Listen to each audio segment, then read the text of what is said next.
Isn't it too bad that we don't have stronger leadership on both sides? On both sides.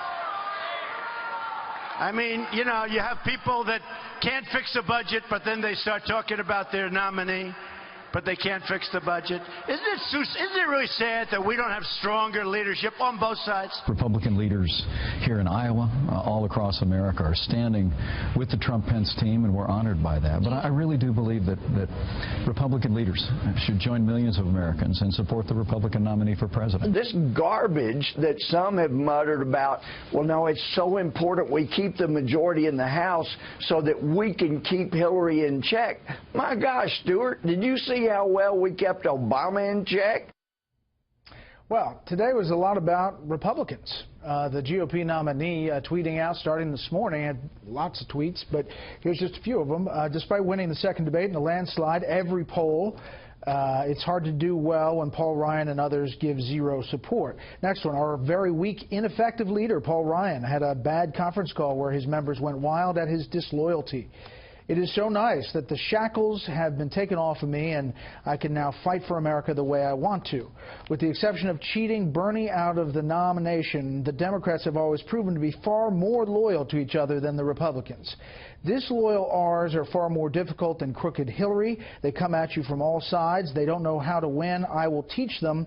The very foul-mouthed Senator John McCain begged for my support during his primary. I gave, he won, then he dropped me over locker room remarks. Paul Ryan, through a spokesman, issued a statement saying Paul Ryan is focusing the next month on defeating Democrats, and all Republicans running for office should probably do the same. That's what today's news from the campaign trail was. Let's bring in our panel. Steve Hayes, senior writer for the Weekly Standard. A.B. Stoddard, associate editor at Real Clear Politics, and Monica Crowley, editor and columnist for the Washington Times. You know, people have long said, Monica, that, you know, there may be a civil war within the Republican Party and then others blow it off. I mean, this is here. Yes. It's reality. And it is real, yes. And Donald Trump is fighting back. Look, because Donald Trump represents an existential threat to the bipartisan ruling class, that means that he's fighting a multi-front war. So he's taking incoming from the president, the White House, Mrs. Clinton, her campaign, the Democratic Party, the Republican establishment, and the media. If he wins this race, it'll be a straight-up miracle. I think, though, that what he is doing here in terms of fighting back, this is why you have surrogates. The Republican nominee for president should not be punching down. He should not even be taking on these fights. That's what his surrogates are for. I think he would have been better served to take the opposite approach and say, look, when I am elected president, I'm going to need Republican majorities in the House, so vote for these candidates. Even if you don't like me, vote for them. If he reverses the narrative and reaches out to Paul Ryan, reaches out to these Republican candidates, you know, it could have a potentially good payoff for him down the road. That's what an effective leader would do. A.B., I tell you, it was kind of baffling as you looked at all of the tweets. There really wasn't a lot of Hillary Clinton campaign tweets. There was one late in the day we'll talk about in the next panel.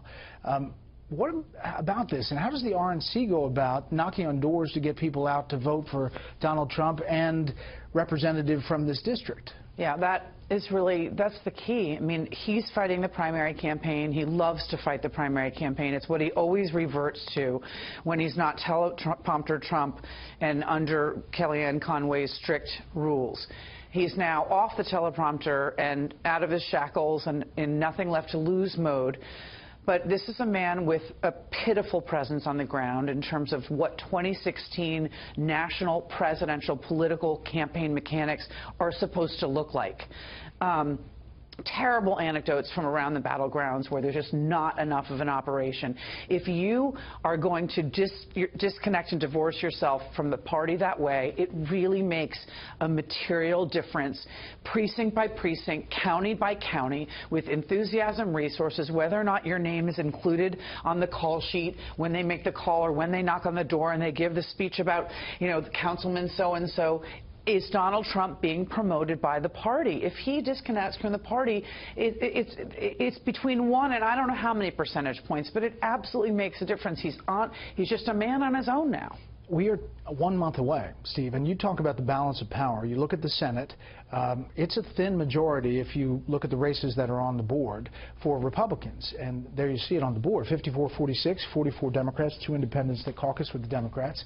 You know, they could lose it as of tonight. But the House actually may be in play. Some pollsters are saying some of those races are going the other way. Yeah, if the polls today, if the NBC Wall Street Journal poll, which has Hillary +9, is the result on Election Day, I think you're looking at a loss of the House for Republicans. So they shifted to +7 today with the post-debate stuff, but still, if even at +7. If you have it in the four-way, yeah, the +9 I think was the two-way. But either way, you're talking about a blowout for the Democrats and the potential of Republicans losing the House, which is why it makes so little sense tactically for Donald Trump to be attacking Paul Ryan, who hasn't, by the way, unendorsed Donald Trump. I mean, Ryan's getting a lot of heat. It's not just that you have loud conservatives on one side and others, anti-establishment types, criticizing Paul Ryan for not fully supporting Donald Trump. You have a lot of people on the other side saying you need to walk away from Donald Trump. I mean, this is a disaster. If it's a cancer, you need to cut it out right now.